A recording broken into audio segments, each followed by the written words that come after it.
ಮಾನ್ಯ ಅಧ್ಯಕ್ಷರೇ, ಬೀದರ್ ದಕ್ಷಿಣ ವಿಧಾನಸಭಾ ಕ್ಷೇತ್ರದ ಚುಡುಕುಪ್ಪ ತಾಲೂಕಿನ ಎರಡನೇ ನಮ್ಮ ದೊಡ್ಡ ಗ್ರಾಮದ ಮನ್ನೆಕಿಳಿ ಗ್ರಾಮದಲ್ಲಿ ವಿದ್ಯಾರ್ಥಿಗಳ ಪದವಿ ಪೂರ್ವ ವ್ಯಾಸಂಗಕ್ಕಾಗಿ ಇತರ ಊರುಗಳಿಗೆ ಹೋಗಬೇಕಾದ್ರೆ ಉಂಟಾಗಿರುವ ಸಮಸ್ಯೆ ಬಗ್ಗೆ ಮಾನ್ಯ ಪ್ರಾಥಮಿಕ ಮತ್ತು ಪ್ರೌಢ ಶಿಕ್ಷಣ ಸಚಿವರ ಗಮನ ಸೆಳೆಯುತ್ತೇನೆ.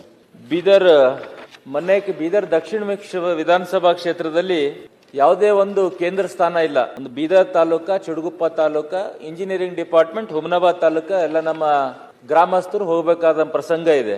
ಅದರಲ್ಲಿ ಬೀದರ್ ಮನ್ನೆಕಿಳಿ NH 65 ರಾಷ್ಟ್ರೀಯ ಹೆದ್ದಾರಿ ಮೇಲೆ ಇರುತ್ತದೆ. ಆ ಗ್ರಾಮದಲ್ಲಿ ಸುಮಾರು 30-35 ಸಾವಿರ ಜನ ಆ ಗ್ರಾಮದಲ್ಲಿ ವಾಸಿಸ್ತಾರೆ. ಸುತ್ತಮುತ್ತ ಒಂದು 30 ಗ್ರಾಮಗಳು ಅತಿ ಕಡುಬುರ, ಅದರಲ್ಲಿ SC ST, ಮೈನಾರಿಟಿ, OBC ಹಾಗೂ ಸಾಮಾನ್ಯ ಜನರು ಕೂಡ ವಾಸಿಸ್ತಾರೆ. ಸುಮಾರು ಒಂದು 13 ಪ್ರೌಢಶಾಲೆಗಳಿವೆ. ಅಲ್ಲಿ ಪದವಿ ಪೂರ್ವ ಗೌರ್ಮೆಂಟ್ ಕಾಲೇಜ್ ಆಗ್ಬೇಕಂತ ಆ ಗ್ರಾಮಸ್ಥರದು ಸುತ್ತಮುತ್ತ ಜನರದು ಒಂದು ಬೇಡಿಕೆ ಇದೆ.